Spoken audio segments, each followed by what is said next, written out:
Olá, alunos! Vamos iniciar a segunda unidade falando sobre os conjuntos numéricos. Eu sou a sua professora de matemática, Ana Paula.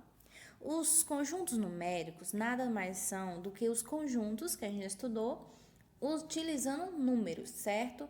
Então, quando a gente vai trabalhar com os próximos assuntos, tudo na verdade, todos os assuntos da matemática que a gente estuda tem que ter os conjuntos numéricos, certo? Então vamos lá. Qual é o primeiro conjunto que a gente aprende? São os números naturais. Esses números são representados com a letra N, com esse tracinho aí no meio, tá vendo? Então, eles são os primeiros números que a gente aprende quando a gente é pequenininho, certo? Vocês vão ver aqui agora. Os números naturais nasceram lá na pré-história. Quando os homens das cavernas aprenderam agricultura e a pecuária, eles tinham a necessidade de contar os animais. Então, se tivesse algum animal perdido, eles iam saber que estava faltando. Então, da necessidade de contar os animais, surgiram os números. Mas como é que eles contavam? Usando o 1, 2 e 3? Não. Na verdade, eles utilizavam cordas e cada animal correspondia a um nozinho, certo? Então, se ele tinha uma corda com seis nozinhos, significavam que ele tinha 6 ovelhinhas. Eles utilizavam também pedras. Por exemplo, eles tinham 10 pedras, então significava que ele tinha 10 animais. Ou então em ossos também, há registros nos ossos que as pessoas acreditam que eles riscavam, cada tracinho correspondia a um animal, certo? Então, era fácil quando você tinha poucos, tinha 3 ovelhinhas, 3 pedrinhas. Era fácil utilizar esse método. Porém, imagina quando tinham muitas, 100, 200, 300 ovelhinhas. Já pensou você ter que carregar aquele tanto de pedra com você? Ficava difícil, não é mesmo? Então, com o tempo, eles foram adaptando e foram criando os números. Olha só, o 1 não nasceu do nada, o 2 não foi do nada. Era um tracinho para o 1, 2 tracinhos para o 2. Tá vendo? Uma cobrinha ali para o 6. E por aí, com o tempo, foram criando os números como eles são hoje, como eles são atualmente. E adivinha, o número mais novo que tem, adivinha qual é? É o 0. Porque as pessoas naquela época não tinham noção do zero, o que é zero. Eles sabiam que 10 ovelhinhas eram 10 ovelhinhas, mas eles não tinham noção do que era o zero ainda, certo? E aí, ó, vocês podem ver que foi depois de Cristo que surgiu a noção do zero, certo? Então, esses números naturais vão ser quem? São os números que a gente pode contar, que a gente pode fazer uma relação assim com os dedos das mãos, por exemplo. Quando a gente está aprendendo a somar, né, por exemplo, a gente põe 2 mais 2, a gente põe 2 numa mão e 2 na outra, e a gente conta 4.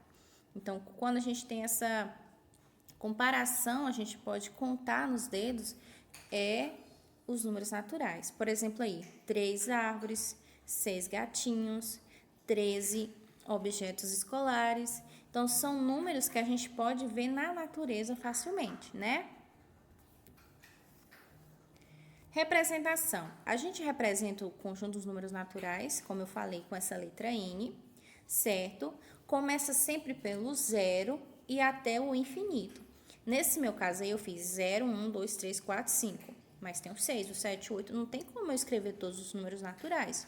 Então, por isso que a gente utiliza as reticências para os números que a gente não pode escrever, né? Então, conjuntos infinitos, a gente utiliza as reticências. Esse N asterisco que eu coloquei aí é o subconjunto do N. O que seria isso, professora? Quando eu pego conjuntos naturais e tiro o 0, vai ficar aí 1, 2, 3, 4, 5 até o infinito. É só um subconjunto que às vezes a gente precisa utilizar, certo? E aí embaixo eu coloquei a representação pela reta numérica, certo? Então, cada tracinho desse aí é um número, o 0, 1, 2, 3, até infinito. Por isso, essa setinha tá apontando ali para a direita, né? Significa que é infinito, não acabou ali, é infinito, certo? E pelo diagrama de Venn, a gente não utiliza muito, porque, como eu falei, é um conjunto infinito. Mas seria mais ou menos assim, ó, 0, 1, 2, 3, 4 e as reticências do lado. Características. O conjunto dos números naturais é infinito, já falei. Todo número tem um sucessor que chamamos de n mais 1. Então, n é o seu número. Por exemplo, 20. Quem é o seu sucessor? 20 mais 1, 21. Todos os números possuem um antecessor, menos o zero, porque qual é o antecessor de zero? Não tem, né? Então, todos os números possuem um antecessor que chamamos de n menos 1. Então, por exemplo, n é igual a 23. Quem é o seu antecessor? 23 menos 1, 22. Vamos lá para alguns exemplos. Qual é o antecessor de 40? O que vem antes do 40? 39. Qual é o antecessor de 50? 49. Qual é o antecessor de 1000? 999. E qual é o antecessor de 12.403? 12.402. Certo? Outro exemplo. Qual é o sucessor? Ou seja, o que vem depois? Depois do 40 vem o 41. 50 vem o 51. Depois do 1000, 1001. Depois de 12.403 vem quem? 12.404. Certo? Agora eu te faço uma pergunta. Qual é o antecessor do sucessor de um número? 20, por exemplo. O sucessor de um número 20 é 21. E qual é o antecessor do 21? É claro que é o 20. Então, quando a questão pergunta assim, qual é o antecessor do sucessor de um número? É ele mesmo. Outra pegadinha. Qual é o sucessor do antecessor de um número 20? O antecessor do 20 é o 19. E quem é o sucessor do 19? É o 20. Então, o sucessor do antecessor é ele mesmo, certo? Isso só são algumas pegadinhas que aparecem às vezes nas questões, tá bom? Outra característica do conjunto dos números naturais. 2 ou mais números são consecutivos quando vêm um após o outro, imediatamente, certo? Por exemplo, os números abaixo são consecutivos, letra A, 40, 41, 42, 43. Vem um após o outro? Vem. Letra B, 50, 60, 70, 80. Vem imediatamente um após o outro? Não. O 60 só vem depois dos 50 10 vezes. Né? Porque depois dos 50 vem o 51, 52, 53, por aí vai. Então, não são consecutivos.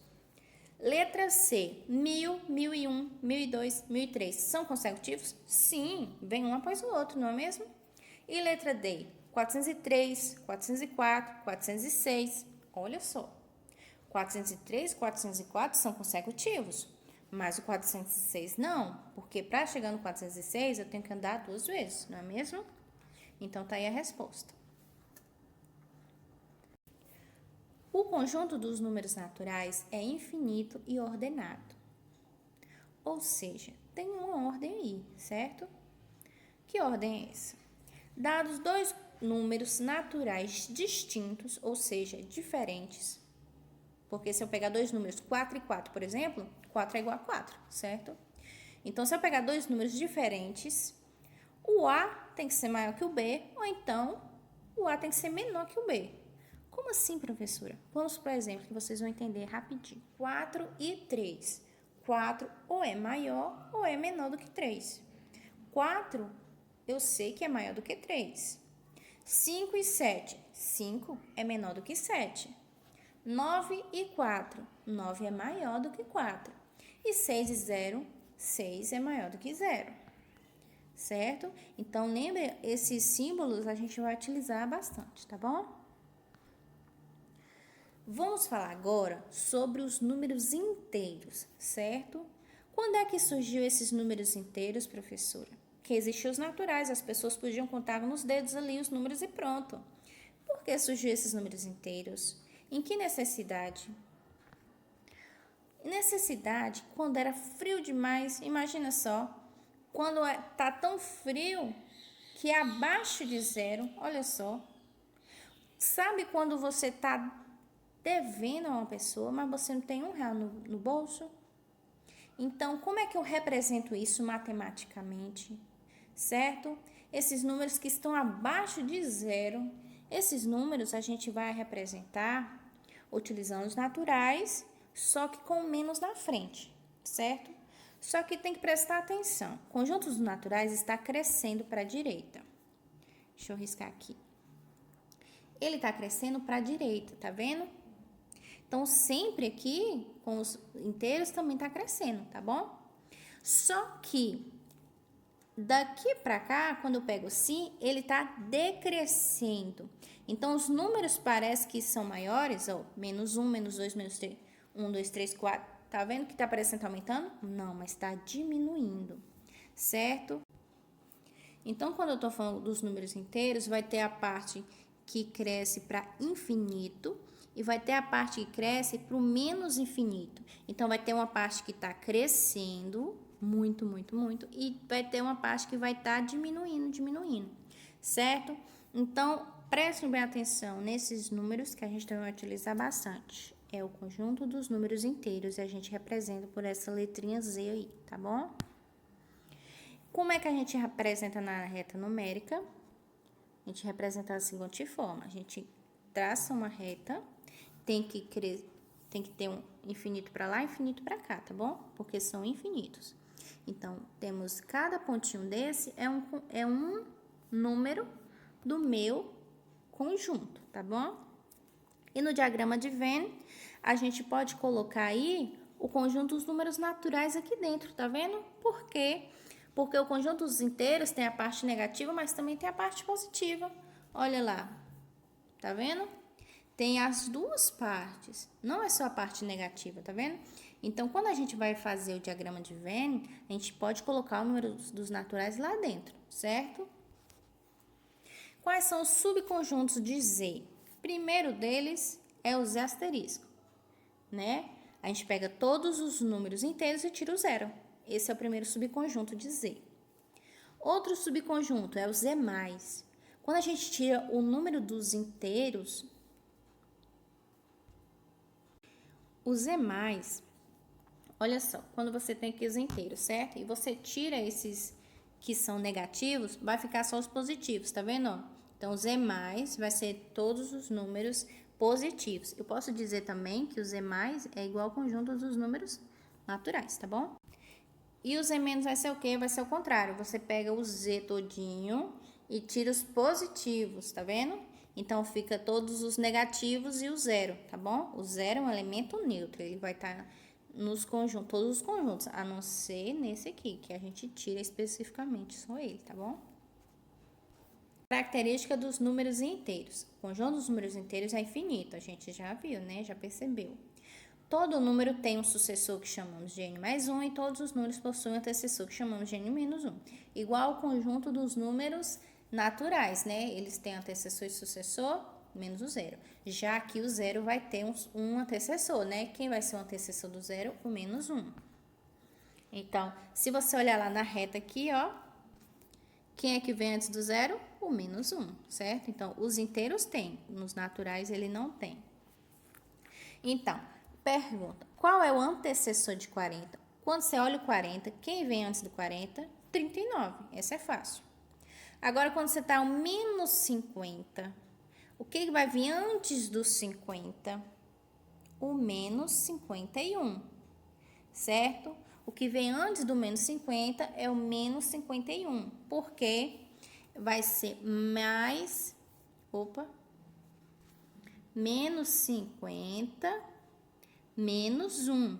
Sinais iguais, conserva o sinal e soma. 50 mais 1, 51. Esse é o meu antecessor, tá bom? Qual é o antecessor de 1999? Esse é fácil. Qual é o antecessor do 403? Mesma coisa que eu fiz aqui agora, ó. eu tenho 403 e eu tiro 1. Então, você imagina você tá devendo R$ 403 e você vai dever mais R$ 1. Então, você tá devendo R$ 404, né? Outro exemplo, qual é o sucessor de menos 40? O sucessor, o que vem depois do menos 40? Menos 39. Porque você tá devendo R$ 40 para uma pessoa, aí você vai lá e paga R$ 1. Quanto é que você fica devendo? Então, toda vez que tem um menos, você associa a dever, que vai ficar mais fácil de você compreender, tá bom? Então, se você tem devendo R$ 40 e paga R$ 1, você vai ficar devendo ainda 39, certo? Mesma coisa, você tá devendo 50, paga R$ 1, vai ficar quanto? Menos 49. Menos 1.000, você paga 1, vai ficar devendo ainda 999, certo? E o 403, qual é o sucessor? 404, certo? Aqui tá errado, ó, erro de digitação, viu? Que é devendo 999, certo? Dois ou mais números são consecutivos quando vem um após o outro. Então, aqui também vai ter a mesma propriedade dos naturais, tá bom? E a mesma propriedade também de ser infinito ordenado. Quando eu falo dos números naturais, certo? E dos números naturais negativos, que é o conjunto dos números inteiros, né? Eu tô falando de coisas inteiras ainda, tá? 1, 2, 3, 4, 5, menos 1, menos 2, menos 3, são números inteiros ainda. A gente não ainda dividiu eles, certo?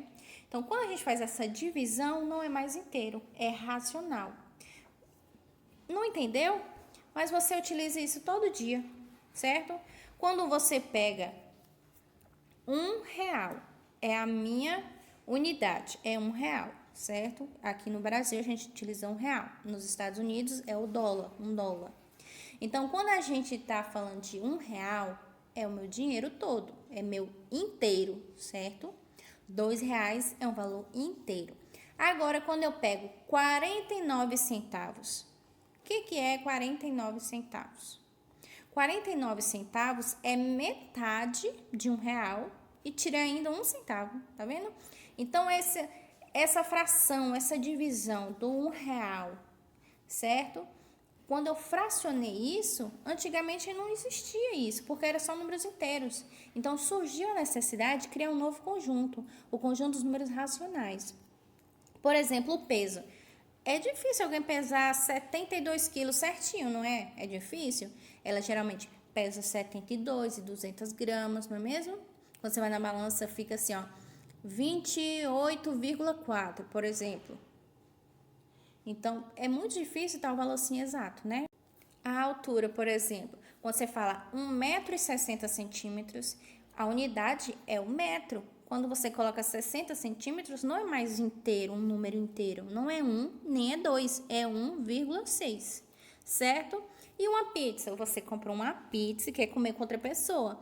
Cada um vai comer metade. Então, você comeu pizza, mas você não comeu uma pizza, você comeu metade. Esse metade é um número racional, certo? Então, como é que a gente vai representar esses números?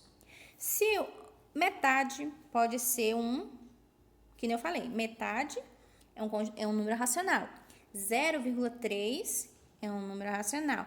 4,7, 0,44444, todos esses números são racionais. E o que eles têm em comum? Todos eles a gente pode o quê? Dividir, né? Colocar em forma de fração.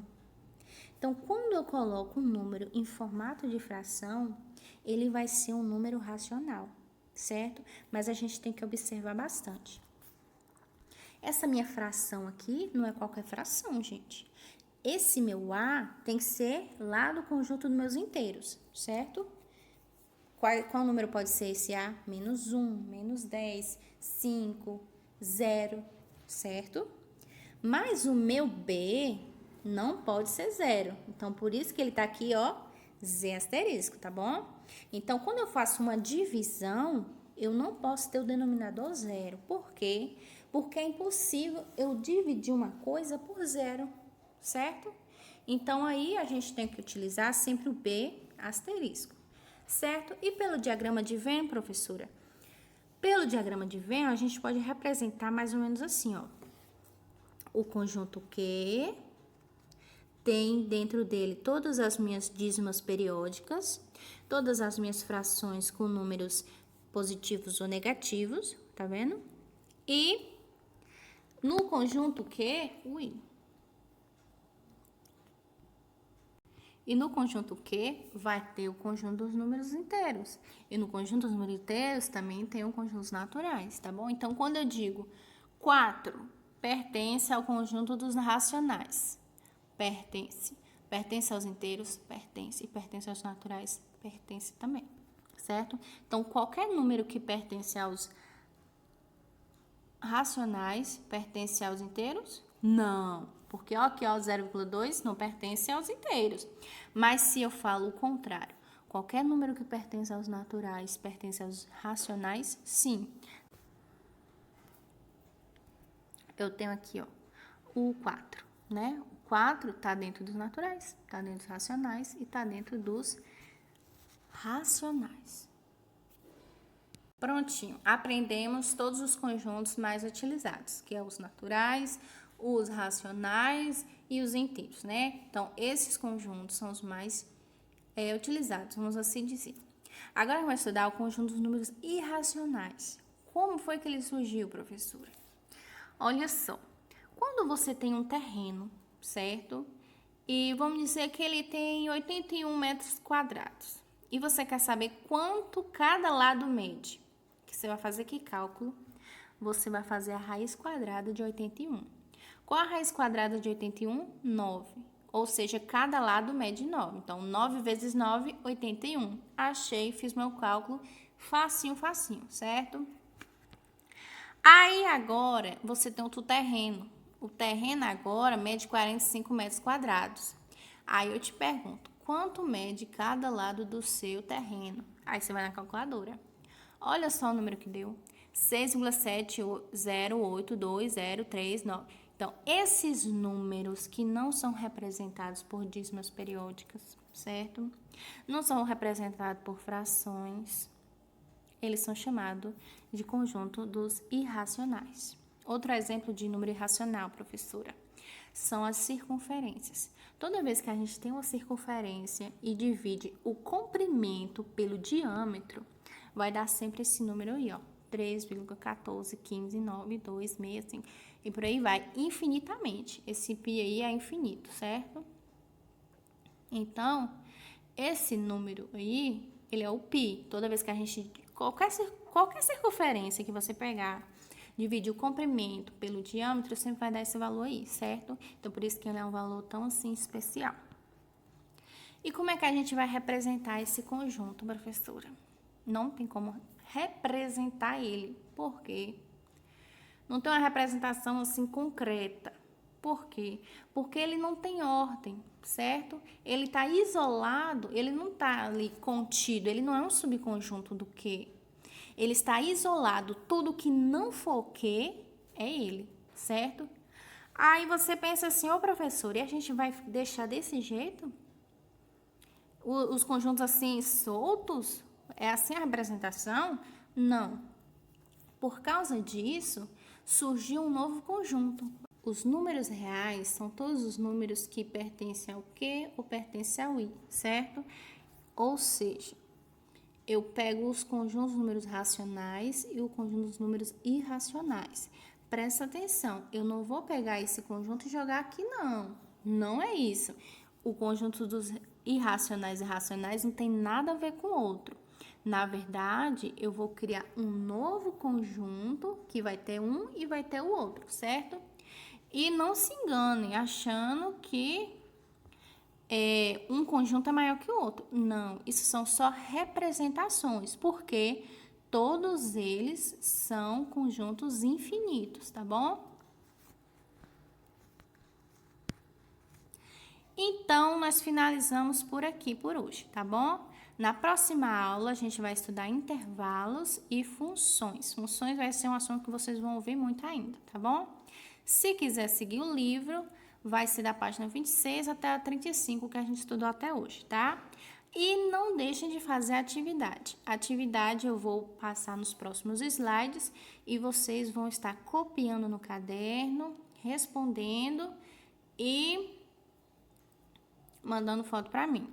Eu também vou mandar a foto dos slides no blog que eu fiz, né? E aí eu vou mandar para vocês. Caso vocês não queiram aqui ficar no YouTube, vocês podem ir lá olhar no blog, tirar print, o que vocês acharem melhor, tá bom? Então, primeira atividade da unidade, certo? Coloquem aí o nome de vocês antes de tirar foto, que às vezes eu fico confundindo aí as fotos. Então, primeira questão. Observe os subconjuntos de Z novamente e escreva como fica. Então, vocês vão escrever aqui nessa questão, aqui igual, e como é que vai ficar aqui? Diz pra mim como é que vai ficar, tá? Questão 2. Qual o sucessor no antecessor do número menos 20? 3. Os números abaixo são consecutivos? Aí você vai dizer sim, ou então não. Quarta questão. Verifique quais conjuntos pertencem. O 4. O 4 pertence a quais conjuntos? Letra B. Menos 5 pertence a quais conjuntos, certo? E a última questão é a questão 5. Você vai ver todas as alternativas aí e vai dizer se for verdadeiro ou falso. Se for verdadeiro, ok. Se for falso, você vai dizer por que tá falso, certo? Então, é só isso. Me manda a atividade com antecedência para eu estar corrigindo a tempo, viu? Tchau, tchau.